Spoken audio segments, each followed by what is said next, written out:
Setelah viral di semua platform media, sekarang Zulkifli Hasan buka suara terkait videonya yang viral kembali setelah puluhan tahun yang lalu, di mana saat itu dia menjabat sebagai Menteri Kehutanan yang dianggap menjadi sumber utama terjadinya bencana di Sumatera saat ini. Seperti apa sangkalan Zulkifli Hasan, seperti apa videonya, mari kita tonton sama-sama, seperti apa alibinya, seperti apa alasannya. Yuk kita tonton video berikut ini. Saya gendong anak. Sumatera banjir rusak, Zulkifli Hasan. Indonesia rusak karena Zulkifli Hasan. Saya tersanjung. It's not funny. So you're Memindahkan mereka, mencari lahan pengganti nama. I understand. Ya mungkin dipotong, diedit. Kan dia yang punya kamera, saya kan nggak punya. Bapak sendiri sebagai biang kerok. Nggak paham salah, saya silakan. Saya pertanggungjawabkan perbuatan saya di undang-undang. Kok Bapak ini merespon pertanyaan dari seorang Harrison Ford tentang hutan? Kok kayak meremehkan? Kok kayak kesannya jawabannya nggak nyambung? Sebenarnya apa sih sebenarnya yang terjadi saat itu? Video apa itu sebenarnya? Itu saya lupa tahunnya, mungkin tahun 80, tahun 2009, 2010 lah ya. 2000-an. Nah, itu ada permintaan dulu di pemerintahan itu ada namanya Pak Kuntoro, udah almarhum sekarang. Diminta bahwa ada tamu yang terkenal namanya Harrison Ford itu. Harrison Ford. Wah, senang kan? Tolong ini dia diterima begini gitu ya. Oke. Nah, saya baru belakangan datang mau ketemu saya, mau ke kantor saya. Saya waktu itu kan isunya soal kerusakan kawasan hutan. Tesonilo juga termasuk. Iya, isunya Tesonilo justru. Jadi saya ingin kita berbicara terbuka di depan media. Jadi karena saya nggak di kantor waktu itu ya, saya lagi sidang kabinet kan. Jadi kita setting di aula Kementerian Kehutanan, ada puluhan media wartawan untuk kita debat terbuka. Kalau kamu salah silahkan, tapi debat terbuka. Tapi dia tidak mau rupanya. Saya datang ke kantor, rupanya sudah disetting. Jadi ruang kantor saya. Ruang kantor saya itulah orang kita ya. Kalau ada bintang terkenal gitu, nggak ada aturan lagi sudah. Jadi kantor Menteri Kehutanan itu yang kira-kira ya mungkin 4x4 ya.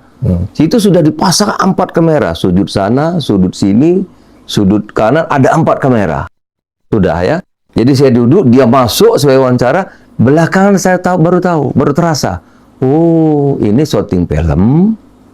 Ini hero-nya, ya tentu ada penjahatnya kan? Ya saya penjahatnya. Ya sudah, namanya nasib sebagai pejabat, resiko. Dokumenter? Iya. Dokumenter atau? Iya, mereka 4 kamera, 1, 2, 3, 4 kamera. Sebetulnya mulai dari ruang tunggu itu sudah ada, cuma saya nggak punya aja. Sudah dari ruang tunggu itu sudah apalah gitu ya. Sudah. Orang-orang kita sudah melihat, ini kok ada aneh sebetulnya gitu ya. Tetapi sekali lagi orang kita itu negur aja kan nggak berani. Ini bintang terkenal ini gitu ya. Nah jadi begitu terjadi itu. Pertanyaannya begini, kenapa pemerintah diam saja Tesonilo dirambah begitu banyak orang? Saya kesannya meremehkan. Saya bilang bukan meremehkan. Dia menganggap Indonesia pada waktu itu seperti Amerika. Kok pemerintah kamu ini kan menteri? Kenapa kalah itu sama perambah di Tesonilo itu? Saya jelaskan, Bung, ini bukan Amerika. Amerika negara sudah 200 tahun merdeka. Kita ini baru reformasi. Pejabat-pejabat ini takut sama rakyat. Karena rakyat sekarang begitu kuasa. Dulu pilihan DPR, sekarang pilihan rakyat. Bayangkan, saya mau nangkap di Tesonilo itu, jangankan nangkap, masuk saja nggak bisa. Karena ada 50.000 orang di sana yang menguasai Taman Nasional itu. Perasaan Bapak menjelaskan nggak sepanjang ini Pak di video itu? Ya mungkin dipotong, diedit. Kan dia yang punya kamera, saya kan nggak punya. Kan dia semua timnya, saya nggak ada. Saya ajak dia sebetulnya berdebat di depan forum lah. Ya ada 20 media nunggunya. Tapi media dilewatkan. Karena saya pada waktu itu ditantang oleh Greenpeace. Saya debat terbuka. Wasitnya waktu itu almarhum Faisal Basri. Greenpeace. Kita bertahap. Kalau kamu bisa membuktikan saya bersalah, saya berhenti. Saya ingin kalau kita debat atau ada sesuatu itu terbuka. Saya bisa nyampaikan pikiran sekeras apapun silakan, nggak masalah menurut saya. Tapi yang perlu saya jelaskan begini, Densu. Iya. Itu kan yang dimasalahkan Tesonelo kan? Iya, salah satunya. Kita lihat gambar aja. Mari kita buka. Nah, ya. Lihat gambar aja. Ini petanya kan, Densu? Nanti kita tampilkan juga. Iya, ya. Ini Tesonelo. Ya, Tesonelo ini taman nasional. ya. Taman nasional yang tidak boleh diberi izin. Jadi tidak ada izin apapun di sini.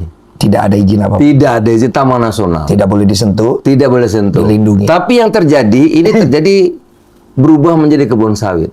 Nah, Itu yang waktu itu saya diprotes oleh orang Amerika itu. Iya. Ya kan? Iya, Nah, Pak saya Arisan. mengatakan saya waktu itu tidak bisa menindak karena kita lagi zamannya surplus demokrasi, kebebasan. saat itu. Di saat itu. Oke. Tapi sekarang sudah.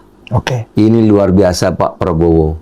Ya, udah ada Satgas PKH, Pak Menhan ketuanya. Iya. Ini semua sekarang udah beres, ada 4 juta yang disita negara. Saya mau nanya, saat itu apa yang terjadi sehingga tidak bisa berbuat apa-apa, Pak? Boleh dijelasin nggak? Hukum itu kan ada Kemenhub. Iya. Ada di sini satu, saya ambil contoh sekalian ya. Oke. Di Sumatera Utara ini ada yang sudah namanya almarhum DL Sitorus. Saya sebut nama saja. Iya. 40.000 hektar. Oke. Itu hutan lindung yang dijadikan sawit. Sudah inkrah. Saya nggak bisa ambil. Tidak bisa. Sekarang baru dapat. Sekarang di bawah kepemimpinan Pak Prabowo ini dikerahkan TNI itu baru bisa. Waktu itu nggak bisa. Jadi itu udah punya dia. Udah, oh ya dikuasai sama masyarakat sama dia. Oh. Enggak, padahal hukum menyatakan dia bersalah, udah masuk penjara. Punya negara, nggak bisa kita ambil.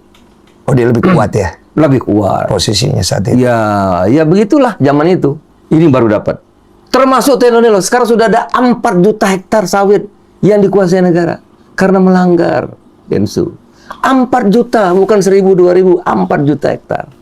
Termasuk yang di Sumut, termasuk yang di Tesonelo. Dan di belakangnya ternyata, ini pengusaha-pengusaha besar. Banyak juga asingnya di sini. Tapi depannya pakainya rakyat. Baru setelah 20 tahun ini terjadi. Baru bisa diatasi. Jadi sekali lagi saya jelaskan. Ini Tesonelo yang dimasalahkan. Iya. Densu, sekarang yang kena masalah itu Aceh. Iya. Aceh ini tidak ada satupun izin apa-apa, nggak ada. Karena tidak ada lagi memang. Ini semua lahan di Aceh ini kesalahan Taman Nasional, hutan lindung sudah ada pemilik izin. Nggak mungkin ada izin di Aceh, Provinsi Aceh, nggak ada. Tapi kan di sini yang paling parah, Provinsi Aceh. Iya. Apa Aceh hubungan sama Tesonelo? Sumatera Utara udah habis lama. Ya kan? Sumatera Barat nggak ada. Apa makna habisnya itu, Pak? Jadi memang dulu Sumatera itu habis duluan. Habisnya apa nih? Biar kita bisa Maksudnya seluruh lahan ini, kalau lahan ya, Densu ya, ini meja ini Indonesia nih. Iya. Ya. Jadi zaman Orde Baru itu dulu pertama kali yang menjadi sumber pendapat negara itu adalah hutan. paham. Oke. Jadi kita pertama dulu andalan kita minyak habis, jadi hutan kayu. Iya. Kemudian setelah kayu ditebangi pada waktu itu, maka dibikinlah konsep perkebunan besar-besaran sawit yang dibiayai oleh BI. Iya. Ya, dengan konsep 20% pengusaha, 80% jadi masyarakat. inti 20, plasma 80 pada waktu itu. Ya, saya masih muda juga, masih sekolah saya waktu itu. Oke. Tapi saya pelajari gitu ya. Iya. Nah, ini besar-besaran. Sumatera udah habis dulu sebetulnya. Termasuk Aceh. Ya, Aceh itu mungkin sudah 3-4 kali replanting sawitnya. Jadi sudah lama sekali. Iya. Nah, yang kebun-kebun lama ini ternyata lama-lama dulu kan 20 pengusaha, 80 rakyat. Iya. Lama-lama berubah 100% pengusaha semua gitu. Nah, itu kenapa bisa terjadi kan pertanyaan masyarakat? Dalam perjalanan itu masih pada waktu Orde Baru juga. Oke. Ya. Nah, itu yang perkebunan. Ada lagi namanya hutan produksi. Iya. Hutan produksi itu, Densu, itu yang boleh tanam hutan, tanam kayu, panen kayu. Iya. Tapi tidak boleh ditanam yang lain. Iya. Hutan produksi. Ada lagi namanya hutan lindung, ya. Ada lagi Taman Nasional. Itu nggak boleh disentuh. Nggak boleh disentuh. Jadi di Provinsi Aceh yang tinggal Taman Nasional dan hutan lindung, hutan produksi sudah ada pemilik izin lama sekali sudah, ya. Ada perkebunan sawit, Iya. sama pemekaran wilayah. Jadi tidak mungkin masuk baru lagi, nggak ada. Jadi pada saat Nggak Bapak bisa. menjabat saat itu, Aceh sudah nggak bisa. hal itu Ibarat udah- meja ini sudah ada tuannya nih, kapling cup sudah ada. berarti udah ada kotak-kotaknya nih. Sudah ada. Hampir seluruh Indonesia. Udah ada pemilik kuenya nih. Sudah ada. Oke. Sudah ada. Hampir seluruh Indonesia. Oke. Sumatera duluan. Oke. Termasuk Sumatera Barat, Oke. termasuk Sumatera Utara, termasuk Riau. Oke. Riau saya hanya memberi izin satu perusahaan, tapi sebetulnya itu saya cabut dulu. Nah, itu ada perusahaan besar karena rakyat nggak punya lahan, demo besar-besaran, dia punya luas 60.000, saya cabut. Saya cabut, saya bagi dua. Saya berikan sama perusahaan itu 30.000 separuh sebagi kepada rakyat. Jadi saya memberikan satu itu pun setelah mencabut yang punya. Nah itu nggak ada.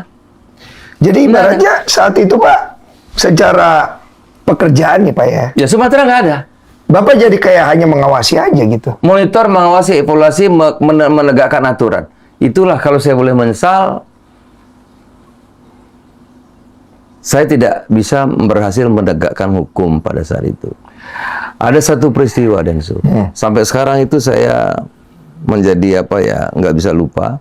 Saya pada waktu itu diberikan kepercayaan oleh Pak SBY sebagai pelaksana harian penegakan hukum di Bangka Belitung. Oke. Ketuanya Pak Wakil Presiden Pak Budiono, Pak saya Budiono. pelaksana harian. Wakil saya itu Gubernur Bangka Belitung Pak Eko. Kami hanya bertahan 7 hari, nggak bisa turun. Kalau turun kita dikepung sama masyarakat. Seminggu gubernur meninggal. Kita nggak bisa lanjutkan. Tapi saya bersyukur sekarang hari ini Pak Presiden ya mengerahkan seluruh TNI. Tidak boleh ada apapun keluar dari Bangka Belitung, bisa diatasi. Dipimpin Satgas Pak Menhan, Pak Presiden, Satgas PK-nya Pak Menhan, itu luar biasa. Alhamdulillah sekarang bisa. Jadi saya mesti nunggu berapa tuh? 16 tahun baru bisa. Hampir 20 tahun. Kami cuma bertahan 1 minggu. 1 minggu. Personelo itu, saya nggak bisa masuk. Masuk aja nggak bisa. Itu terhadang masyarakat. Lah 50.000 lebih orang di situ. Apa yang mereka mau?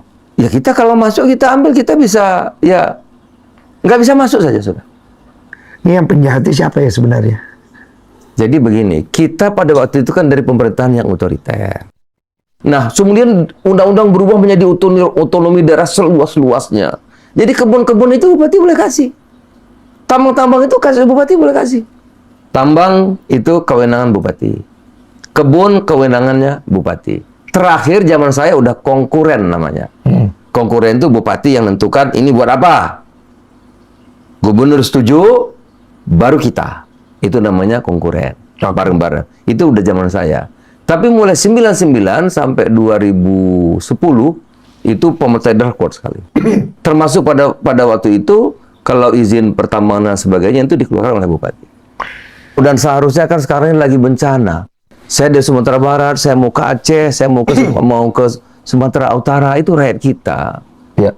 Dan seorang rumahnya hilang, ada suaminya hilang. Aduh, saya Tapi saat itu, pada saat video itu dibuat, ya. video ini kan belum viral sekarang ya Pak ya? Oh, viral sekali dulu. Saat itu? Sebetulnya saya sudah ada jawaban waktu saya menjelaskan dengan Najwa Shihab. Oke. Kalau ada boleh diputar nanti. Oke. Saya kira nggak beda jauh dengan yang saya sampaikan hari ini. Oke. Saya waktu ditanya Najwa terang terbuka saya sampaikan bahwa ini bikin film.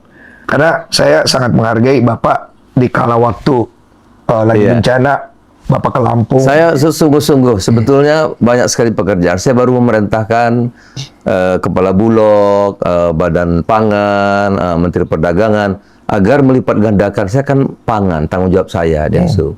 Agar di Aceh 2 kali lipat stoknya. Karena di sana kekurangan jangan putus. Sumatera Utara saya udah minta 2 kali lipat stoknya. Jadi kalau dulu perlu 1.000 ton, beras sekarang kasih 2.000. 2 kali lipat dari biasa. Oke. Itu Aceh, Sumatera Utara, dan Sumatera Barat. Ya. Itu kita terus. Memang tidak mudah karena daratnya beberapa jalan darat yang putus. Saya lusa ke Sumatera Utara, setelah itu saya akan ke Aceh ya untuk memastikan bahwa bantuan pangan ini sampai. Karena kalau sudah makan kan apapun caranya. Dan Pak Presiden luar biasa sudah mengirim pesawat TNI ya untuk membawa makanan-makanan di tempat-tempat yang begitu sulit, bahkan juga bisa dari udara ya. Ya. Itu. Nah ini dengan kejadian bencana alam ini Pak ya, Iya.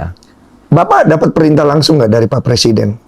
Pak Presiden tuh kalau seperti ini langsung pasti kita diperintah semua. Oke. Tidak boleh ada yang istirahat. Oke. Tidak boleh ada yang terlambat. Harus segera cepat. Instruksinya Ya, begitu. beliau kan terlatih, jadi tidak boleh ada yang rapat-rapat itu sudah nggak. Ini nggak ada rapat lagi. Harus selesai di lapangan. Butuh beras cepat beras datang, butuh sarung cepat datang. Oke. Bagaimana Bapak menanggapi ketika akhirnya respon masyarakat masih banyak yang merasa bantuan ini lambat. Kemudian sampai keluar narasi Sumatera ini dianaktirikan. Ada tuh Pak. Kayak kesannya kita ini bukan Jawa, jadi kita dianaktirikan gitu. Bagaimana akhirnya Bapak Ya merespon memang dengan kan kayak gitu? Aceh, Sumatera Utara itu kan jalannya banyak yang putus. Ya tentu harus melalui udara. Kalau melalui laut juga lama.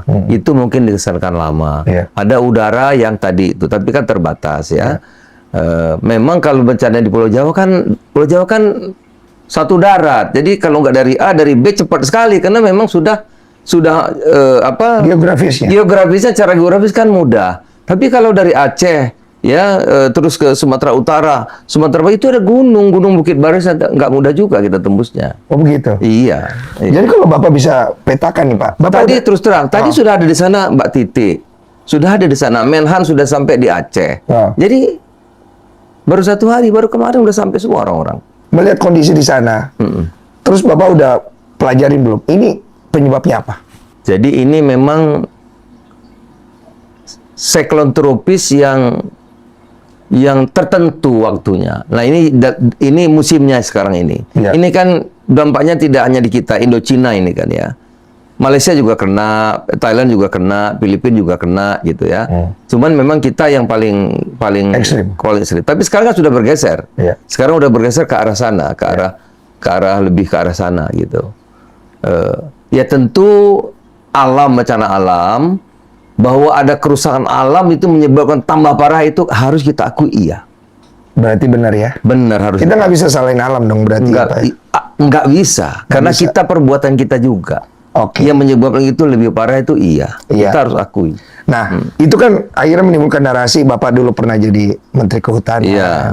Orang tuh melihat kebijakan-kebijakan yang Bapak berikan saat itu menjadi sebuah tanda tanya besar, di mana Bapak mengizinkan perluasan kelapa sawit, tidak memikirkan konsekuensi alam, tidak memikirkan topografi, geografi, dan juga kondisi geologi daripada lingkungan itu sendiri. Ini kan narasinya kenceng banget Pak di maka luar. saya datang malam ini Densu, Iya. karena terbuka. Saya boleh menjelaskan. Densu ya, kalau saya dikatakan Indonesia rusak karena Zulkifli Hasan, saya tersanjung. Begitu berkuasakah saya? Iya kan? Ya. Jadi kalau nanti di Sumatera banjir rusak, Zulkifli Hasan. Nanti kalau di Kalimantan rusak, Zulkifli Hasan. Oh, saya berarti lebih dari luar biasa itu penilaian kekuasaan saya kan? Berarti kekuasaannya besar ya? Tentu saya tersanjung gitu ya. Dalam konotasi lain. Iya, kalau begitu Berarti kalau kita lihat ini Pak ya, ini kan jajam rekam masa lalu yang kemudian orang-orang yang terlibat ini kan banyak. pasti banyak. Banyak banget. Banyak. Nggak mungkin enggak nih. Banyak. Sebagai orang yang selama ini menjadi... Saya masuk di Sumatera Utara yang jelas hak kita sudah inkrah nggak bisa zaman itu. Jadi kalau ditanya sebagai seorang individu Pak, banyak juga hal-hal yang akhirnya membuat Bapak tuh gedek sendiri lah. Kalau bahasa kita tuh kayak nggak bisa berbuat terlalu banyak. Nggak bisa. Karena kita sebut pada masa itu ya, Iya. itu yang kita sebut surplus demokrasi itu. Jadi kan kalau ibaratnya Bapak pakai cara kekerasan, maka akan terjadi bentuk Nggak mungkin. besar-besar. Oh, banyak mati. Pasti. Mobil, motor bisa dibakar sama sekali. Jadi dalam masalah hutan ini Pak, permasalahan ini kalau Bapak lihat waktu Ya. Bapak menjadi menteri kan, permasalahan paling besarnya ada di mana Pak? Bapak berani buka nggak? Dulu ada teman saya. Ada teman saya. Begitu saya jadi menteri, udahlah Zul, katanya. Hutan ini nggak usah diurus. Kalau diurus manusia itu tambah rusak. Ya kan? Kasih sama macan aja.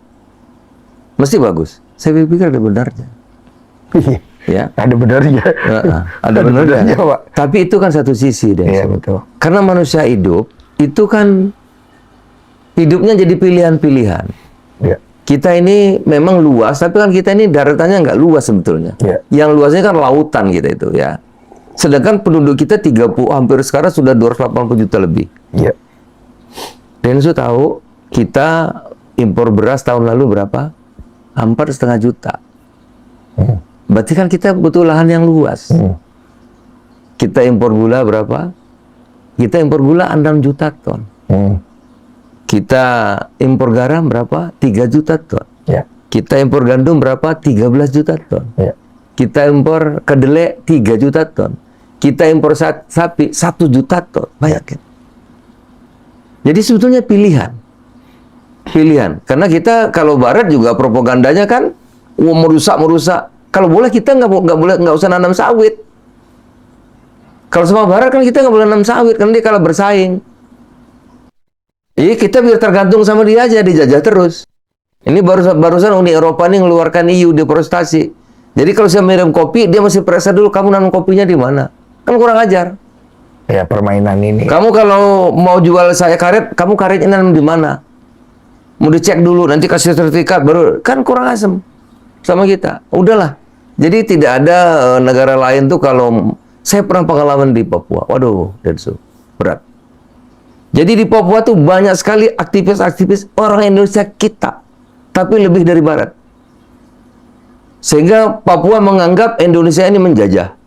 Indonesia ini mengambil hutannya. Indonesia ini mengambil tanahnya. Ya kan orang Jawa ini jahat. Kita ini jahat, semua jahat. Itu terus saja kebencian ditanamkan. Tujuannya tentu nggak ada lagi agar mereka nggak sama kita. Padahal Indonesia kita ini kan ingin agar Papua itu setara dengan provinsi lainnya. Setara dengan daerah-daerah lainnya. Kita ingin mereka juga maju, anak-anaknya sekolah juga bagus, rumah sakitnya bagus. Ya tentu harus merubah kawasan kan. Harus ditata ruangnya, kan pilihan. Pilihan. Karena di kawasan hutan itu kan sudah ada. Taman nasional tidak boleh diapa-apakan. Hutan lindung tidak boleh. Yang boleh hutan produksi, tebang tanam. Tapi yang lainnya boleh. Ada namanya APL. APL itu area penggunaan lain, itu boleh buat kebun, boleh buat sawah, boleh buat ternak. Kalau semua nggak boleh, terus kemana? Boleh, yang boleh gitu. Yang nggak boleh, nggak boleh. Yang jadi masalah, yang tidak boleh ini dirambah. Seperti Tesonelo, ada 4 juta sekarang. Ini fakta. Fakta, bukan saya yang mengada-ngada. Sudah 4 juta, kemungkinan bisa sampai 5-6 juta. 4 juta hektar, ilegal. Ilegal Sudah artinya, ada di tangan Satgas. Nggak ada izinnya. berarti dulunya Ilegal itu tidak ada izinnya. berarti dulu pernah punya orang. Orangnya masih ada sekarang. Dirampas. Udah dirampas negara. Ada orangnya. Itu yang di sidang-sidang itu. Oh. Yang bayar denda, bayar macam-macam. Itu dia. Ilegal. Jadi ini ada 2 framing ya Pak ya? Ilegal. Udah 4 juta. 4 juta. Iya, iya. Termasuk Tesonelo punya. Tadi nih. Yang di sini, yang di Sumut punyanya apa tuh? Punyanya apa? Almarhum DL Sitorus. Sudah diambil negara sekarang. Ada palma itu di Riau banyak sekali sudah diambil negara. Sudah diambil. Ada 200.000 hektar. Satu perusahaan 200.000 hektar. Berarti pada saat Bapak masuk dulu Pak, itu Udah lahan-lahan kebun. lahan-lahan di sana itu udah benar-benar Udah diikuasi. kebun. Berarti kan zaman dulunya lagi ada Iya. yang memberikan izin itu. Nggak ada izinnya ya kalau 4 juta ini. Yang 4 juta disita ini tidak ada kalau ada izinnya kan Lah, masa disita. Kalau nggak ada izinnya, kenapa negara tidak bisa menata dan mengelola hal itu? Itu dia kalau saya katakan mana yang saya menyesal yaitu selama 20 tahun itu kita nggak mampu menegakkan. Ya begitulah penegak hukum kita kan. Baru Pak Prabowo ini. Makanya saya walaupun nunggu lama saya hormat sama beliau. Jutaan tambang di luas tambang udah disita. 4 juta lahan yang ilegal sudah disita. Baru sekarang Densu, baru hari ini. Nggak masuk di akal saya Pak saat itu kenapa nggak bisa? Itu apa Ya, sih Pak? kenyataannya. Apa itu? Kenyataannya apa itu? Bapak nggak dari tadi belum bongkar gitu. Iya Apa- kan kalau apa? penegakan hukum itu kan ada aparat, ada Betul. kementerian, ada Betul. pemerintah desa, ya kan? Betul. Ya artinya kan nggak mau, Ada yang nggak mau. nggak mau, atau masyarakatnya terlalu kuat. Kalau diterusin Nah, bisa benturan. Itu yang saya ditertawakan. Harrison Ford itu, kok negaramu kalah gitu. Ya saya bilang, saya baru reformasi. Anda kan 200 tahun merdeka. Kuat negaramu. Ya kan? Saya kan baru 98, 99 gitu. Baru 10 tahun. Anda kan 200 tahun lebih. Ya pasti kuat. Saya bukti sekarang, kita setelah 27 tahun reformasi kuat tuh. 4 juta. Bisa dibuka berapa pelanggar kawasan hutan ilegal? Udah dijawab sama 4 juta lebih. Jadi kalau saya lihat dari narasi yang ada sekarang, yang saya bayangkan itu kan Pak Zul Hasan, ini orang penjahat nih. Ini ngambil-ngambilin untung dari hutan. Maaf ya Pak ya. Kita kan nangkapnya begitu kalau dari sepihak. Ini orang pasti banyak korupsi. Dia pasti memberikan izin kepada orang-orang supaya orang-orang itu bisa dapat untung dari pengusaha ini, dia pasti dapat bagian juga di dalam. Tapi kalau dari penjelasan Bapak, begitu Bapak datang, itu udah dikuasain. Wallahi, saya punya anak, punya cucu, saya sudah tua. Karena dalam prinsip hidup saya, orang baik aja itu salah. Apalagi salah gitu, itu biasa aja. Ya, yang tahu diri kita. Jadi saya biasa aja, nggak ada masalah buat saya. Tapi yang paling penting kita bisa menjelaskan, itu aja. Agar saya punya hak jawab.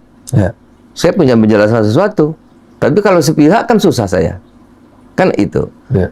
Nah, jadi kalau semua, saya kan juga jabatan nggak selamanya kan? Gitu kan? Nggak selamanya. Ada yang duluan, ada yang belakangan, gitu.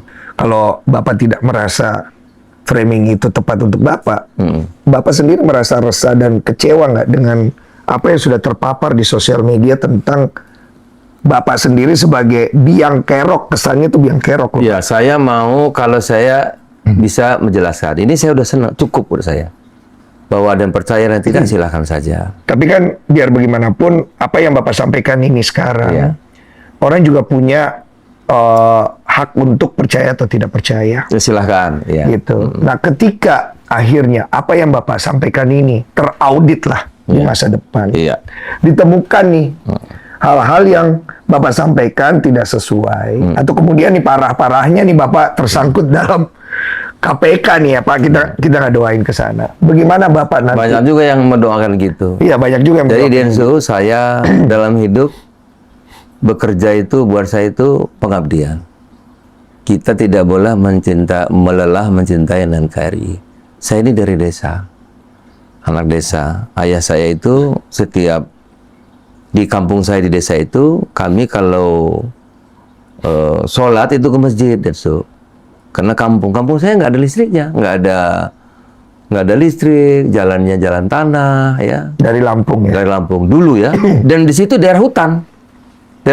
Kampung saya itu masih ada harimau, ada rusa.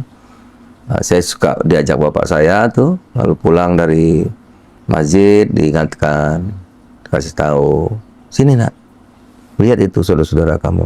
Kenapa ya? Itu berangkat gelap udah berangkat kerja ke ladang. Saya biasa nanam padi, jaga kebun biasa saya kecil. Lihat tuh saudara-saudara kamu, pagi gelap udah ke kebun, bawa bekal. Nanti gelap baru pulang. Itu badannya gelap kena matahari. Iya kan? Rezekinya susah. Hidupnya susah sekali. Terus saya bilang, ayah walaupun susah seperti ini, kamu harus sekolah. Kamu harus sekolah, tapi kamu harus berhasil. Ingat, bela bantu saudara-saudara kamu itu. Jadi sampai sekarang saya ingat. Saya selalu berdoa kalau habis setiap sholat, sisa hidup saya ini, ya saya minta kepada Allah, kepada Tuhan, agar berguna untuk mereka. Maka waktu ditawari kabinet sama presiden, saya nggak pernah minta. Tapi kali ini saya minta. Saya mau ditawari Menko Ekonomi, ditawari macam-macam, Pak. Kalau boleh nggak saya ngurus masyarakat? Apa itu? Saya bidangnya pangan. Karena pangan itu ada pertanian di situ, ada peternak di situ, ada nelayan di situ. Seperti saudara-saudara saya yang di kampung itu. Ya, kalau saya bisa menyelesaikan 3 soal ini, sepertiga kemiskinan bisa kita atasi. Memang passionnya Bapak di situ sebenarnya. Situ. Jadi selama ini Bapak ditugaskan di tempat yang sebenarnya bukan passion. Ini yang saya minta. Karena memang cita-cita saya masuk politik itu karena pesan bapak saya. Saya ini pengusaha, udah enak juga waktu itu. Usaha saya maju, bagus. Tapi selalu, almarhum kalau terngiang, ya. Saya merasa saya punya kewajiban untuk menjawab permintaan ayah saya. Kalau enggak, saya anak laki-laki paling tua, saya juga merasa sesuatu yang amanah yang nggak bisa saya kerjakan. Maka saya milih di bidang ini, Densu. Itu sebetulnya. Iya, karena kalau lihat dari track record kan Bapak kemana-mana tuh. Iya. Sampai ada yang bilang, Bapak ini pelayan masyarakat apa pelayan jabatan gitu kan. Iya. Udah dari ketua, apalagi MPR. namanya? MPR. Densu, tahu ceritanya nggak sih jadi ketua MPR? Itu bagaimana ceritanya, Pak? Jadi sewaktu ketua MPR, Densu, saya itu keras sekali nggak mau. Tegas menolak. Tapi Pak SBY minta saya bilang, Pak, ini kan hak Demokrat. Bukan hak saya. Oh. Ya kan, ini memang waktu itu udah kalah. Kan waktu itu hitung-hitungan kalah kan. Iya. Kita udah kalah 140 suara. Iya. Dia bilang, Pak SBY bilang, kalau Demokrat yang maju, kita udah pasti kalah. Kalau Pak Zul yang maju, kemungkinan menang ada. Kenapa begitu, Pak? Pak Zul temennya banyak. Wah, saya nggak mau, Pak. Saya nggak mau. Saya dipanggil ke CKS. Saya nggak mau. Betul saya nggak mau. Akhirnya sampai ke MPR, saya dikeroyok. Ada Abu Rizal, ada Pak Prabowo, ada Amin Rais, ada Akbar Tanjung. Dipaksa harus maju. Harus maju. Ya karena situasi sudah pemilihan, sudah daftaran malam itu. Udah jam 9 malam. Darurat. Iya, darurat. Ya sudah, saya bismillah maju. Jadi jam 9 malam baru datang MPR itu saya.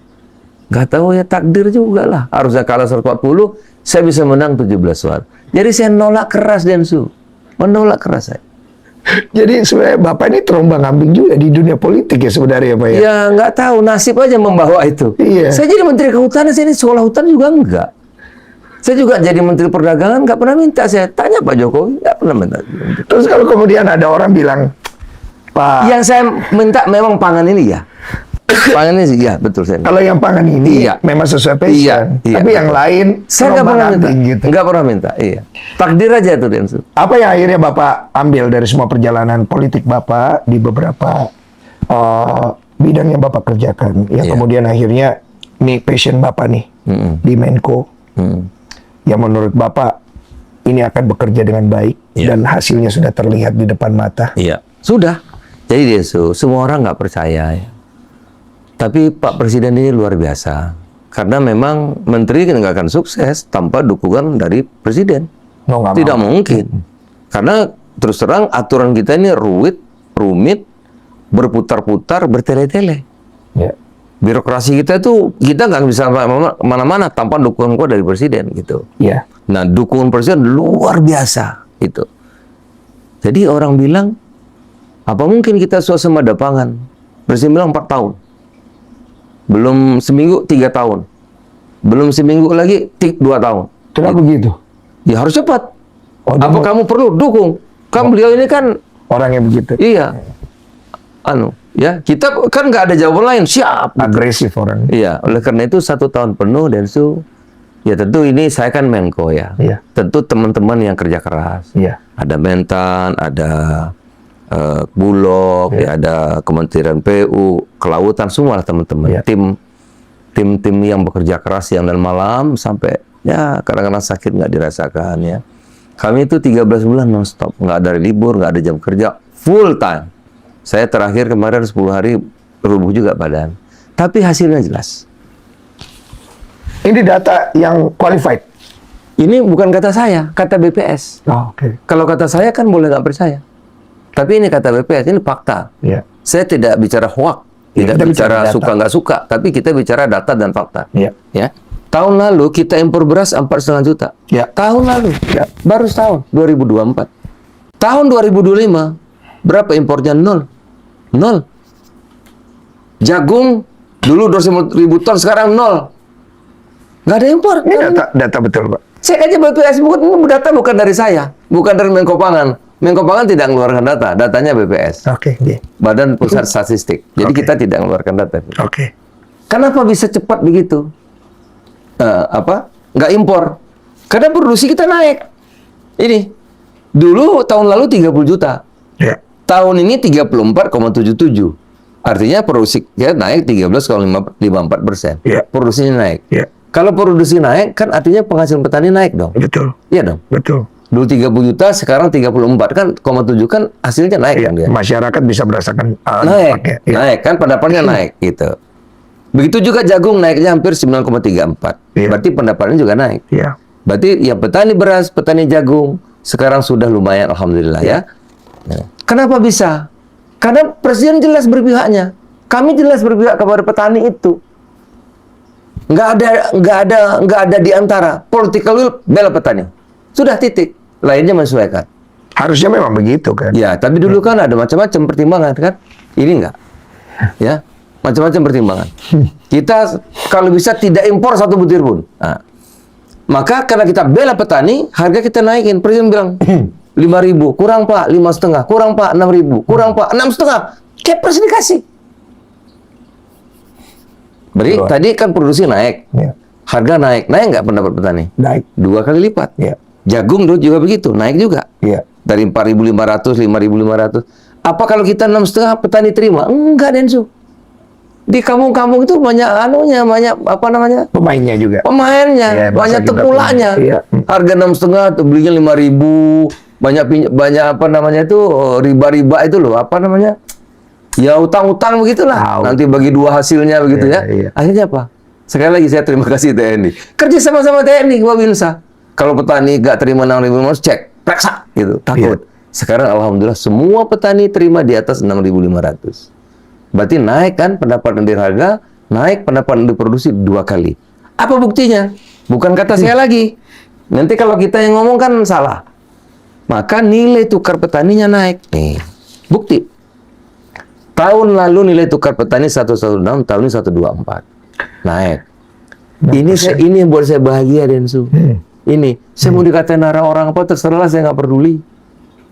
Buat saya udahlah, terserah aja. Ini yang penting buat saya. Kalau ini ada tersenyum ini saya bahagia.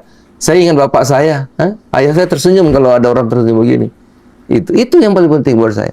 Ini naik 124. Tapi ini baru yang naik baru padi dan jagung. Artinya baru karbohidrat. Baru karbohidrat. Iya. Belum protein. Iya. Nah, protein ini masih banyak lagi. Itu namanya nelayan, itu namanya peternak. Oleh karena itu, program berikutnya maka MBG. lahirlah MBG. Dan sudah tahu MBG. Walaupun banyak yang protes, Iya. pekerjaan besar, nggak Iya. mungkin mudah. Iya. Pasti ngasih makan 100.000 orang aja susah. Ya. Ini kita tahun depan akan ngasih makan 82,9 juta orang. Oke. Kasih makan itu Densu, bukan cuma bantuan makan satu piring, bukan. Iya. Iya. Makan itu adalah peradaban. Iya. Peradaban. Dulu ya, tahun 84 saya sudah dagang sama Tiongkok. Saya sudah dagang sama Korea Selatan. Kita disebut macan Asia dulu. Iya. Orang Tiongkok, orang ASEAN, Malaysia, Thailand, tingginya sama kita, 165. Sama. Tahun 84, 85, 86 sama. Iya. Sekarang kita masih 165. Ya. Mereka rata-rata sudah 175. Kenapa? Dari makan. Gizi. Iya. Oleh karena itu tidak ada pilihan gizi. Gizi itu kan peradaban. Anak-anak kita masih kuat, ya, masih cerdas, IQ masih bagus, ya kan? Karena mereka sudah di atas 100 lebih, 120. Nah, kalau kita di bawah 80, kita terus gimana? Iya. Dan itu bayangkan, kalau 82,9 juta makan, telur butir satu butir sehari, Harganya sekarang. maka kita perlu satu hari 82,9 juta butir telur. Iya. Perlu 82,9 juta potong ikan. Ya. 82,9 juta potong ayam. 82,9 juta potong mangkok sayur, mangkok buah, mangkok beras. Bayangkan itu. Di kampung-kampung orang akan piara ayam, akan piara tanam sayur, tanam buah. Ya, itu ningkat. Ekonomi rakyat akan Iya. hidup. Ini kalau berhasil ini saya bisa tersenyum lagi. Ini kita akan kerjakan tahun depan berbarengan dengan tadi yang belum sempat protein tadi. Tahun depan kita akan bangun di Jawa aja 20.000 hektar tambak. Di seluruh kabupaten akan dibangun tambak-tambak besar satu minimal. Iya. Tahun depan kita akan bangun 2.000 kampung nelayan. Iya. Nelayan itu agar nelayan ini dengan bisa, lebih maksimal. karena kalau dia dapat ikan nggak ada cold storage-nya, Iya. nggak ada esnya, busuk, harganya murah, Iya. daya tawar nggak ada. Ini kita akan bangun. Iya. Jadi kalau tahun depan kita bisa menyelesaikan karbohidrat tahun ini, tahun depan protein kita bisa selesaikan, insya Allah. Naik lagi. Yang 30% rakyat kita yang paling tertinggal itu petani, ya, terus nelayan, kemudian beternak, ini bisa kita atas. Kalau itu bisa, aduh bahagia. Cuma kan Bapak pasti tahu sendiri ya, MBG ini berjalan dengan baik. Ini program bagus. Tapi kita juga tahu akibat dari tata kelola yang kurang baik mengakibatkan banyak siswa keracunan, ya kan? Memang dari itu perlu waktu kita. Ya, itu kita setuju. Kita kan? mau cepat ya tadi ya kan? Ya. Kan kita ini mau cepat gitu ya.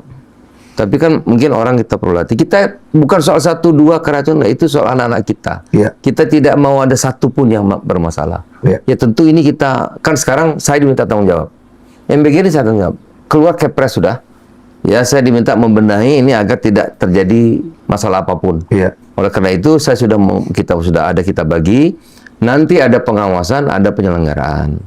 Penyelenggaraan tentu nanti MBG, pengawasan kita melibatkan pemerintah daerah, kita melibatkan Kementerian Kesehatan, puskesmas kita ajak, lurah-lurah kita ajak, camat kita ajak, dan sehingga nanti kita bersama-sama, karena ini pekerjaan besar sekali. Ada pertanyaan Pak Satu tentang hal ini Pak, kebetulan Bapak bahas. Nggak bisa ya, kalau kemudian dana itu diberikan kepada kantin sekolah sebagai pengelola makanan. Memang banyak sekali tadi, ya. Ini kan sudah perdebatan yang panjang. Ada gimana kalau taruh di sekolah? Bagaimana kalau begini? Padahal kalau itu kan banyak sekali. Betul. Akhirnya tim pada waktu itu sebelum pemerintahan kabinet dibentuk kan menunggu lama itu. Karena menunggu pelantikan kan lama sampai 6 bulan, 7 bulan itu ya. Itu dipersiapkan dengan matang dari berbagai alternatif, dipelajari di seluruh dunia, dan yang terbaik memang harus ada dapurnya. Itu karena bisa dikontrol, nanti gizinya bisa diukur. Jadi setelah 6 bulan yang makan ini berapa pertumbuhannya, gizinya gimana gitu. Jadi bisa diukur dan terdata dengan baik. Dan itu memang harus punya satu lembaga yang kuat untuk memonitor seluruh pergerakan ini. 6 bulan ini apa hasilnya, setahun nanti seperti apa, 2 tahun seperti apa, 3 tahun perubahannya kayak apa, itu. Jadi keputusan begitu. Iya, dari berbagai alternatif pilihan tadi itu. Oke. Ya. Jadi kan kita tinggal lihat dampaknya lagi ke depan. Iya, tentu kita akan perbaiki terus. Betul. Ya. Jadi kan pemerintah juga tidak boleh letih dan tidak boleh baper. Ketika akhirnya masyarakat, ya kita tahu lah Pak, masyarakat kita ini kan beragam jenis. Ya, itu tanggung jawab kita. Iya. Sebetulnya kita itu tidak pernah, Pak Presiden juga menyampaikan kepada kita. Kritik itu buat kita waspada, buat kita memperbaiki diri, ya kan? Iya. Kalau ada orangnya, ada medianya jelas, kita juga bisa datang. Kita bisa diskusi apa kami yang kurang. Iya dong.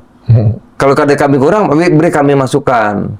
Kita bareng-bareng. Ini kan NKRI kita punya barang-barang, kita punya semua. Ayo gitu. Nah, itu. Kita welcome. Nggak ada yang pemerintah itu yang nggak ada. Siapa saja boleh. Bahkan debat kritik keras apapun oke, nggak ada masalah buat kita. Cukup fair lah. Artinya siap untuk ditanya, siap untuk menjawab, siap untuk tanggung jawab juga. Siap tanggung jawab. Cuma kan memang zaman sekarang kan zaman orang bermain di balik anonimus, di mana framing-framing yang kemudian akhirnya dibakar, yang membuat pergesekan besar. Kemarin kan Agustus kita merasakan dampaknya. Itu saya kira kurang tanggung jawab ya. Kan tidak bertanggung jawab. Jadi kalau saya memprovokasi orang, saya ngumpet, saya nggak diketahui, kan gimana? Kan berarti kan jahat dong niatnya. Kita kan negara kita kan. Hati-hati loh. Nanti saya khawatirnya ini kita diadu-adu sama asing gitu. Karena kalau sejarah panjang Indonesia itu selalu kita ini diadu-adu Pak. Dan kita ini diadu-adu. Tidak ada negara lain yang ingin Indonesia ini maju karena kita ini kan sudah macan Asia. Saya sudah ngalami tahun 84, kita sudah punya IPTN, pesawat terbang kita bisa bikin, kita punya Krakatau Steel, kita punya Pindad, yang anak-anak muda yang sekarang ya, kita ini udah hebat. Kita sudah punya satelit Palapa B2. Tiongkok belum bisa bikin pesawat, kita sudah bisa. Apa yang terjadi? Kita dihancurkan oleh ASN. Iya, masalahnya apakah itu kita nggak rela. Kita sadar atau tidak? Lah ya itu, jangan mau dong kita diadu domba oleh pihak-pihak lain itu. Kita sekarang nih kita maju dulu lah sebagai bangsa. Iya, cuma kan untuk memperbaiki hubungan antara pemerintah dan masyarakat ini kan kita perlu jembatan nih Pak. Nah, maka ini perlulah. Jembatan itu di mana jembatan komunikasi. Namanya kita kan harus berkomunikasi. Nah, kita kan melihat banyaknya birokrasi dan juga hal-hal yang membuat komunikasi kita tidak lancar. Termasuk public speaking daripada para teman-teman pejabat yang kemudian saya jujur saya mengkritik banget hal itu. Iya, tapi ngerti kan maksudnya kan Pak ya? Jadi saya oleh karena itu kalau saya Densu ya Semua keputusan tadi ditanya, Pak gimana kalau gini? Saya tanggung jawab dunia akhirat. Dalam hidup saya tuh, saya harus berguna buat orang. Jadi, siapa saja, apa saja, mau salah apa saja, yang saya perbuat, saya akan bertanggungjawabkan dunia dan akhirat. Ya, fair lah. Memang saya pernah dulu, kasus Riau dan sebagainya, itu saya sebagai saksi.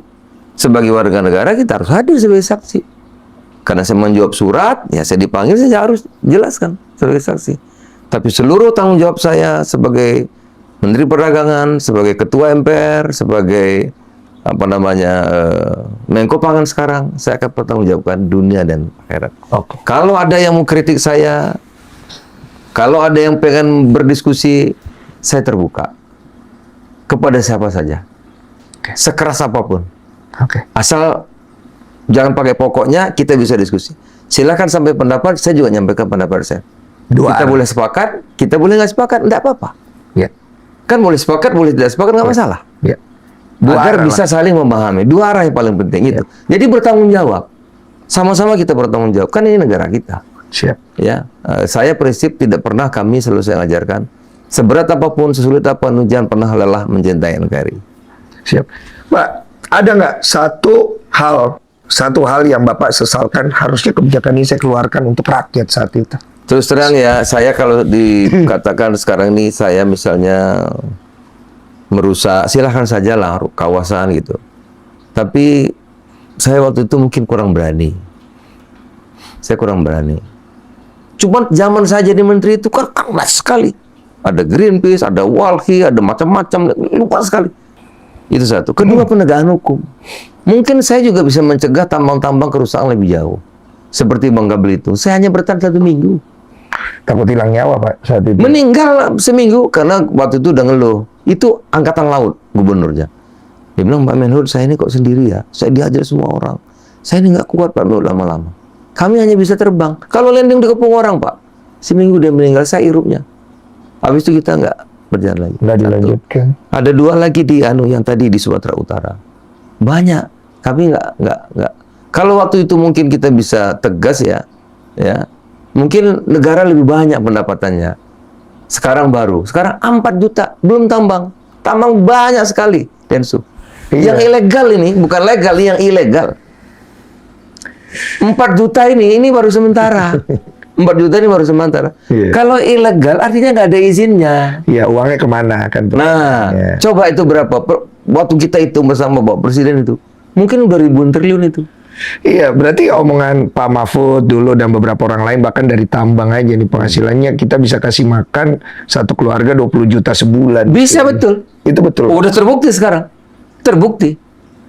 Itu eksportir timah. Itu bisa Singapura, Malaysia. Dia nggak punya timah. Nggak Gimana punya. coba? Iya. Nggak punya. Timahnya kan kita yang punya. Mana ada pabrik timah? Tambang timah di Singapura kan nggak ada. Tapi dia menjadi ekspor kesekian, Malaysia kesekian. Yang punya kita. Siap. Kita kasih pertanyaan dari netizen beberapa. Silahkan. Ini pertanyaan memang ada. Apa aja saya ditanya nggak ada masalah. Yang penting saya boleh ada waktu untuk menjawab. Itu saja. Nggak Kenapa masalah. Bapak mimik wajahnya tertawa, Pak, saat di video Harrison Ford tersebut? Dan apakah Bapak mengenal Harrison Ford itu? Saya tidak kenal. Cuman saya tahu bintang top. Hanya itu aja. Karena bintang top, jadi seluruh pejabat Indonesia nggak ada yang berani ngatur. Oke. Apa aja katanya oke pada waktu itu. Oke. Oh, waktu saya ditanya itu begini, dia marah-marah sama saya. Iya. Karena saya tidak bisa menangkap perambah 50.000 orang di Tesonelo itu. Iya. Saya bilang, yuk jangan samakan saya sama Amerika. Ini negeri Republik Indonesia baru reformasi. Dulu kami ini negara kuat sekali. Rakyat apa kata negara, apa kata bupati, apa kata pejabat. Iya. Sekarang pejabat takut sama rakyat. Karena dari pilihan DPR, dari pilihan MPR, pilihan langsung. Iya. Satu suara, satu orang. Wah, zaman itu euforianya luar biasa. Itu dia marah-marah sama saya. Itu aja sebetulnya. Dan Saya bilang, ini kamu ini gimana sih? Kok nggak ngerti? Saya tertawa kenapa? Oh, saya terbelakang, saya kepikir, oh iya memang dia lagi syuting. Saya aja bodoh. Mau jadi penjahat, dia yang hero-nya. Dia lagi syuting 4 kamera gimana? Enggak Pak, gitu. karena ada juga yang nangkep seolah-olah Bapak nggak ngerti dia ngomong apa karena Bapak jawab pakai bahasa Indonesia saat itu. Iya memang, saya takut salah juga dong. Kan nanti dipelintir lagi, nggak salah aja salah, apalagi salah. Jadi kan gitu. Bapak ngerasain juga di framing artinya. Bukan di preman, sudah dipasang kamera 4 gimana? Saya ajak debat depan TV, dia nggak mau. Ada 20 media di situ. Udah saya sediakan. Saat itu Masa ruang kerja menteri nggak izin saya? Pasang kamera 4, bayangin. Iya. Pojok sana, pojok sini, pojok belakang saya aja ada kamera. Saya duduk kan begini, Densu. Belakang situ ada kamera, sini ada kamera. Saya masih ingat, sana 4 kamera. Belum yang megang lain lagi. Bayangin. Jadi Tapi ya itulah orang kita ya, kalau lihat bintang bule, waduh gitu ya. Tapi pada waktu itu Pak SBY marah besar. saat itu Pak Marah SBY sama Pak Kuntoro itu. Kenapa kamu kasih begini? Ya. Marah. Pak SBY sebagai presiden dianggap kita ini kecolongan. Kecolongan waktu itu. Nah, saya karena perintah Pak Kuntoro. Kuntoro itu UKP 4, orang kepercayaan di istana, ngantornya di istana untuk memonitoring menteri. Jadi menteri itu dinilai merah, kuning, hijau itu oleh UKP 4. Mana berani saya nolak. Gitu. Ya, saya juga kan positif UKP, Iya. masa salah gitu kan? Nah, tapi setelah terjadi itu, wah, ini syuting ini. Ini aktornya, saya penjahatnya. Ya sudah nasib, udah jadi. Udah selesai baru sadar. Apa boleh udah dikata? perjalanan, udah perjalanan. Ya sudah lah Pak ya. Sudah, nggak apa-apa. Terima nasib Ya, aja. tapi kalau nggak itu kan saya nggak kenal Densu. Positifnya banyak. Ini juga ada yang bertanya nih Oke, silakan tanya Makasih, apa aja mas saya boleh, asal saya bisa jawab. Ya. Itu. mengenai prosedur pembukaan lahan kelapa sawit. Itu secara prosedur tuh gimana sih Pak? Banyak yang orang nggak paham. Tadi saya udah jelaskan ya Densu ya. Hutan itu ada taman nasional. Taman nasional itu Ya. itu tidak boleh diapa-apakan. Ya. Nah, yang zaman saya itu di Sumatera itu hampir sedikit, kalau ada pun kecil sekali kawasan hutan yang boleh diperuntukkan nelayan. Tipis, nggak ada. Hampir udah di Sumatera, Sumatera udah sampai ada kepemilikan masing-masing. sudah ada. Karena di Riau udah penuh sawit, udah penuh, Sumatera udah penuh. Berarti bukan pemerintah yang membangun sawit itu. Ada yang pemerintah yang Pak Harto ada, tapi ada juga yang tadi ilegal yang banyak. Iya. Karena yang pengguna, misalnya ini tadi kan hutan lindung nggak boleh, taman nasional nggak boleh, hutan produksi nggak boleh. Yang boleh yang memang diperuntukkan untuk kebun. Iya. Ini udah habis. Karena yang udah habis, ya kan nggak mungkin dikasih izin lagi. Ini masuklah tadi Tesonelo masuk, hutan lindung masuk, itu yang rusaknya dasar. Oh jadi mereka tebang dia bikin kelapa sawit itu ilegal. Ilegal ya 4 juta ada buktinya. Berarti itu bukan dikasih izin oleh negara. Nggak ada izinnya, Densu. Itu yang sekarang sedang Ada 4 juta. Bapak Presiden bilang kemungkinan bisa sampai 8 juta. Sudah ini, 4 juta sudah. Itu baru kebun. Baru kebun, belum tambang. Tambang banyak lagi. sesusah itu Pak. Iya. Berantasnya ibaratnya berat. Iya, ini TNI. Saya terima kasih. Waduh, saya seneng lah. Walaupun nunggu lama Pak Presiden. Oke. Wah, luar biasa. Itu dikerahkan TNI, Angkatan Udara, Angkatan Laut. Tidak boleh satu kapal pun keluar dari Bangka Belitung. Bayangin. Baru sekarang bisa, dulu belum bisa. Siap. Itu. Untuk tugas Bapak sekarang dipercaya Presiden yang bergerak untuk MBG Pangan Koperasi Iya. Sampah Mikroplastik. Apa yang bisa Bapak pastikan semuanya tidak memunculkan konflik? Gini, memang pilihan, Densu, ya. Sekarang sawah di Jawa berkurang, Iya. ya dong. Iya. Saya memang kita udah surplus, tapi ini sementara. Sementara ini tidak permanen. Kalau permanen itu kita harus buka lahan baru, nggak gampang. Dulu Pak Harto gagal di Kalimantan Tengah, ya itu risiko pilihan. Ya. Sekarang kita lagi berkembangkan juga untuk lahan yang baru. Karena penduduk tambah terus, kita akan mengasihi rakyat kita makan yang bagus. Kita tidak mau impor lagi gula, kita tidak mau impor lagi macam-macam. Kalau bisa kita energi ke Presiden harus nggak boleh tergantung dari luar. Ya. Jadi nanti kita akan pakai etanol, kita akan pakai biofuel. Berarti kan dari minyak sawit, dari CPO kan. Kalau etanol pasti dari gula. Berarti kan kita harus nanam lagi. Nah, kalau kita nanam kan masih ada lahan yang dibuka, yang lain ditanam. Ini pilihan, Densu. Atau kita mau tergantung impor terus saja. Minyak impor, gula impor, apa impor gitu. Itu maunya luar, maunya asing begitu. Supaya kita Beras bergantung. impor kita, minyak impor, terigu impor, ikan impor, semua impor kita. Kita kan mau swasembada. Karena swasembada itu kedaulatan. Kedaulatan itu kehormatan. Nah, maka kami sedang mengembangkan saham di Merauke. Banyak juga saya dimaki-maki orang. Ya enggak apa-apa, pilihan. Pilihan. Konsekuensi yang memang harus ditanggung. Harus ditanggung. Tapi saya ingin Papua ini maju. Kalau Merauke maju, di situ ada biofuel, ada gula di situ, beras mandiri. Maka nanti Merauke ini bisa ngidup seluruh Papua. Bisa ngidup Maluku, Maluku Utara, Maluku, ikat bahasa sampai NTT. Kejauhan ngirim beras dari Jawa. Bagus sekali. Tapi kan nggak semua orang terima, Densu. Nggak apa-apa, salah saya silakan. Saya mau dimaki-maki, mau diantem. Silakanlah dibilang penjahat, silakan aja. Ya, saya pertanggungjawabkan perbuatan saya di undang negara. Iya, yang penting kan ada statement dari Bapak. Artinya, Yang penting saya bisa menjelaskan itu saja. Iya. Kan saya adil dong. Saya minta kan saya bisa menjelaskan saja. Iya, saya nggak minta harus dipercaya, nggak usah. iya. Ya, asal saya bisa mencukup. Karena kan nanti waktu yang akan jawab. Iya. Apa yang Bapak lakukan, waktu Waktu juga yang akan menjawab. Bayangin, tiap tanam nanti ditanam sawit, sawit laku. Tanam singkong, singkong laku. Tanam tebu, laku. Makmur dan rakyat. Makmur. Mungkin orang-orang asing yang ekspor-ekspor itu nggak terima dong. Harapannya begitu, Pak. Cuma kan masyarakat ini kan capek menunggu, Pak. Selama berapa puluh tahun ini kan kita cuma menunggu janji-janji, Pak. Artinya apa yang Bapak sampaikan di sini kan, ini kan hanya berupa sebuah narasi lagi. Sampai akhirnya kita bisa merasakan nikmatnya secara keseluruhan. Walaupun hasilnya memang sudah kita lihat beberapa, Ini, Pak. satu- Tapi kan satu- ini belum ending ya, belum ending. Iya, ini baru awal. Iya, belum Saya ending. habis ambil contoh betapa sulitnya. Itu pupuk aja, itu ada 144 aturan. Karena Presiden dukung, kasih Kepres dari 144 aturan keluar 3. Ya. Sekarang dulu pupuk datang kalau sudah panen baru datang. Ya. Sekarang sebelum panen pupuk ada, naik produksi. Ya, harusnya begitu. Ya kan? Jadi sebetulnya banyak yang bisa kita perbaiki. Ya. Tahun ini memang baru karbohidrat. Tahun depan nanti Protein. Densu undang saya lagi, kita akan ngomong soal protein. Oke. Ya, saya mau pegang dari... Kalau saya nanti kita nggak berhasil, yuk boleh. Oke. Bapak berani jamin itu? Jamin. Satu lagi, saya baru terima Kepres lagi untuk menyelesaikan sampah yang menggunung. Sampah itu, Densu kan tahu yang Tahu. yang Bantar Bantar Gebang, Gebang, segala macam. mulai di Bandung, Jawa Timur segala macam. Kenapa? Itu rumit. Sangat rumit, saya tahu. Teknologinya sudah ada. Iya. Tiongkok udah pakai, Jepang udah pakai, Malaysia udah pakai, Arab udah pakai, Singapura udah, semua dunia udah pakai 20 tahun yang lalu. Iya. Kita masih bergunung-gunung kayak 16 lantai. Kita biarkan Presiden aja. marah. Iya. Siapa bisa nyelesain gini? Saya, Pak. Kasih Kepres, Pak. Saya selesaikan. Berapa lama? 6 bulan. Oh, tidak bisa. 3 bulan. Ya, 3 bulan perizinannya, Pak. Bangunnya setahun setengah. Oke. Jadi, 2 tahun lagi kita akan selesaikan. Kemarin tuh 11 tahun. 11 tahun cuma 3 keluar izin. 3 yang jalan 1 jalannya batu-batu, yang 2 nggak jalan.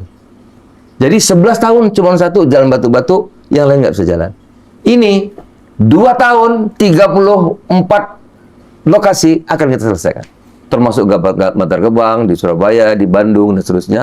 Nanti setahun atau 2 tahun lagi, besok panggil saya. Kita buktikan. Oke. Bisa seperti itu. Kita pegang omongan ya berarti ya, Pak Ya. ya.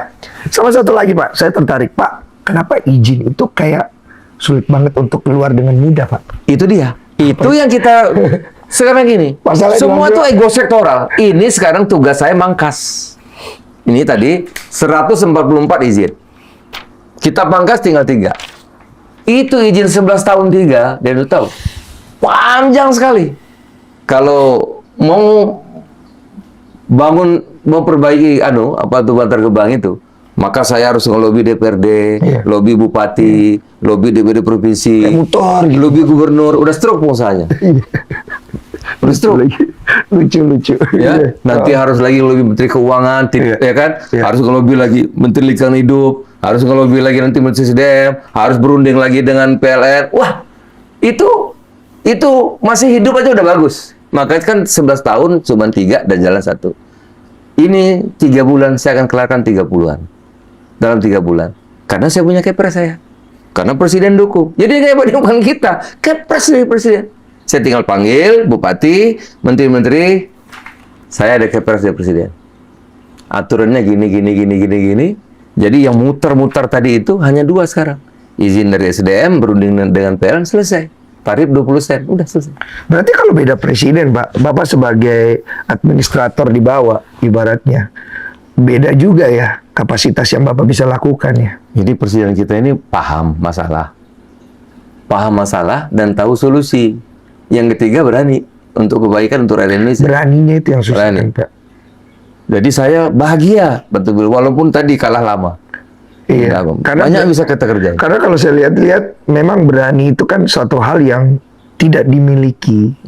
Karena pasti akan bersinggungan dengan banyak sekali akar-akar sejarah masa lalu. Kan nggak mungkin nggak, Bapak pasti tahu sendiri. Kita nggak usah buka terlalu lebar lah.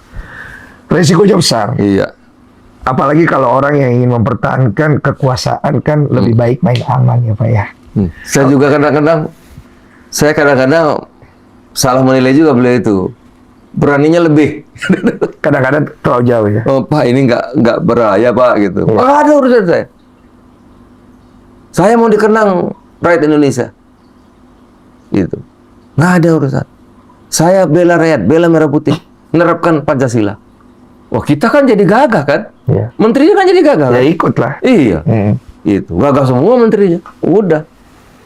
Karena di apa namanya tuh didukung gitu, Ya. didukung. Ya leader, yang lain ikut. Iya, semuanya. didukung. Jadi semua menteri sekarang, waduh.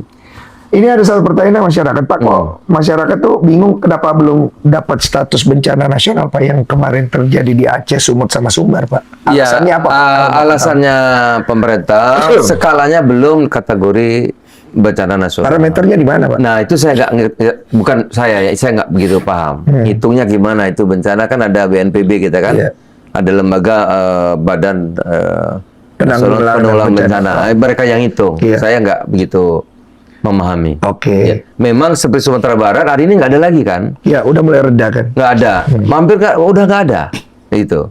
Jadi siklon tropis itu kena kita 2 hari, sekarang mulai bergeser ke tempat lain gitu. Oke. Jadi yang di Sumatera Barat, yang di Sumatera Utara, dan di Aceh sekarang udah berhenti nih. Tapi dampaknya yang masih ada. Iya, dampaknya nih kan. Dampaknya itu, iya. Mungkin recovery-nya bisa sebulanan kali ya, Pak ya? Kalau rumah-rumah bisa lebih. Bisa lebih ya? Bisa lebih. Karena rumahnya harus dibangun. Aduh, saya Densu ya, saya lihat tadi, Mas Allah. Ya gimana kan saudara kita ya, rumahnya hilang, suaminya nggak ketemu ya, anaknya Nggak tahu kemana. anaknya juga ketemu. Saya sempat lihat ada yang beberapa yang ketemu di timbunan lumpur. Itu ratusan, yang di Sumatera Barat aja ratusan. Iya, semoga. Jadi tadi saya tinjau itu ya, ini kan sungai di sini. Sekarang, nah ini contoh lagi. Itu kan kayu-kayu banyak, Densu. Itu kayu, Pak. Kayu kan banyak kan? Tuh, Bapak setuju nggak kalau itu kayu bukan hasil dari pembalakan hutan? Itu kayu yang kena air. Nah itu. Ya udah pembalakan campur maur lah di situ. Campur kan? Cuman sekarang kan itu kan yang ngasih saya kan. Iya. Masa nembangnya hari ini izinnya 15 tahun yang lalu gimana? Iya. Kan nggak make sense gitu loh. Iya, Tapi nggak apa-apa. Yang penting saya boleh jawab, boleh Iya. cukup. Boleh. Itu tanggung jawab Menteri Kehutanan yang sekarang, Pak Raja Juli itu. Saya nggak bicara begitu juga. Iya. Ya. Silahkan saja publik. Iya. Perlu nggak diperbaiki masalah hutan yang ada di daerah Sumatera ini untuk tidak terjadi lagi bencana seperti ini? Sebetulnya asal semua dilakukan dengan tanggung jawab itu banyak yang akan selesai masalah. Yang menjadi masalah itu kan banyak dilakukan tidak tanggung jawab tadi. 4 juta nggak ada izin. Berarti kan dulu asal aja kan? Ngerjainnya kan asal aja. Pasti tidak ada kajian, pasti tidak ada AMDAL. Tambang juga nambang aja kan? Mungkin kalau udah selesai ditinggal pergi begitu aja. Berarti nggak ada tanggung jawab. Jadi sebetulnya kalau aturan kita terapkan, itu akan banyak mengurangi masalah. Berarti waktu Bapak menjabat itu, hal itu udah ada di depan mata Bapak, tapi Bapak nggak bisa berbuat apa? Nggak bisa berbuat apa, termasuk yang di Bangka Belitung. Berarti perizinannya yang nggak turun kan maksudnya kan?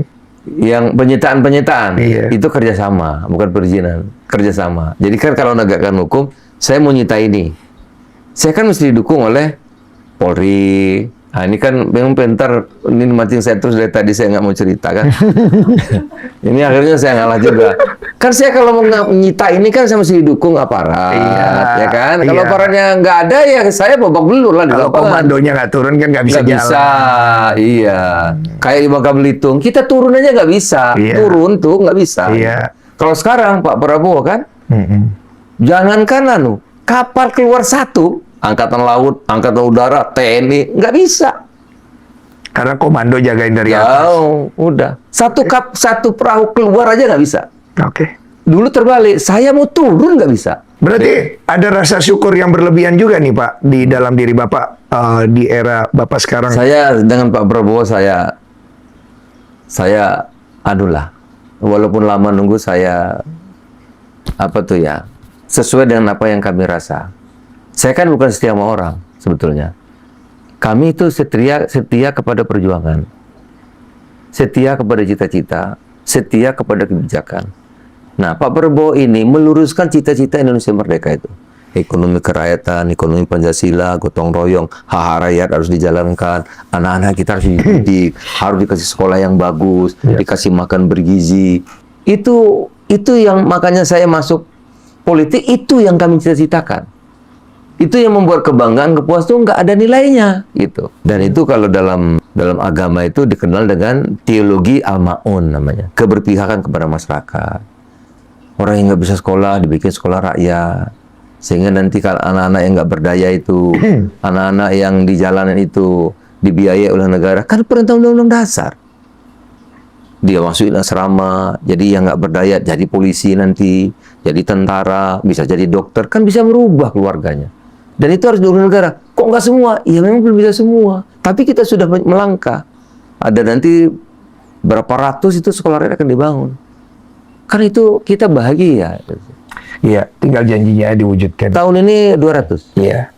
Dan demokrasi itu kan enak. Kalau memang kita nanti nggak ngomong omon aja gitu ya, nggak ada bukti, kan selain bisa dikritik keras, bisa dimarahi, bisa dicaci maki, nanti kalau usah dipilih lagi kan nggak ada masalah juga. Apa yang Bapak kira-kira bisa sampaikan kepada masyarakat yang ada di Aceh, Sumatera sekarang ini yang mengalami dampak dari bencana alam ini, yang mana kan ya Bapak udah menjelaskan tadi kan. Baik. Saudara-saudara saya yang ada di Provinsi Aceh, yang ada di Sumatera Utara, Sumatera Barat, dan tentu daerah-daerah lainnya, tentu saya sebagai Menko Pangan mengucapkan turut duka cita yang mendalam. Innalillahi wa inna ilaihi raji'un. Saya berdoa kepada Tuhan, pada Allah Subhanahu wa taala, semoga kita diberi kekuatan, saudara-saudara yang ditinggal keluarganya diberi kemudahan, kesabaran, ketabahan. Insya Allah, yakinlah, percayalah, pemerintah bersama saudara-saudara sekalian, saya sudah perintahkan hari ini saya di Sumatera Barat, besok akan ke Sumatera Utara, berikutnya akan ke Provinsi Aceh. Di sektor pangan, saya sudah perintahkan Bulog untuk mensuplai 2 kali lebih besar dari biasanya. Menteri Perdagangan, Sembako, mensuplai 2 kali lebih besar dari biasanya. Juga Badan Pangan Nasional untuk mensuplai 2 kali lebih besar dari biasanya. Bahkan dari Bapak Presiden langsung, bantuan-bantuan pangan sudah, dan rumah-rumah nanti yang hilang, yang hanyut, ya, selalu kita akan data, sebagaimana biasa rumah-rumah yang hilang, insya Allah pemerintah akan membantu untuk membangunnya kembali. Semoga Allah melindungi kita semua. Terima kasih. Siap. Saya saksi Pak ya. Ya. Saya pegang omongannya Pak ya. Jangan senang hati. Siap, tolong dibantu saudara-saudara kita di sana. Saya terima kasih atas kehadiran Bapak dan semoga itu terrealisasi karena banyak sekali kenangan dan juga pastinya harapan yang harus kita pulihkan untuk semua saudara kita di Sumatera. Baik. Jadi Densu, saya ini udah umur ya. Saya udah, janggut saya udah putih ya. Cucu saya udah banyak ya. Saya selalu berdoa kepada Tuhan agar sisa hidup saya ini berguna, diberi kekuatan, kemudahan untuk berbuat terbaik untuk NKRI, dan tidak pernah lelah mencintai NKRI, karena manusia yang baik itu dia berguna, dia memberi manfaat, apapun keadaannya, baik dia senang maupun susah. Doakan mudah-mudahan kita semua diberi kekuatan dan pertolongan. Amin. Terima kasih banyak atas waktunya ini saya diundang. Saya terima kasih banyak Pak, dan saya doakan semoga di akhir nanti Pak Zul Hasan menjadi pemenang. Terima kasih. Betul. Terima kasih. Terima kasih banyak. Thank you.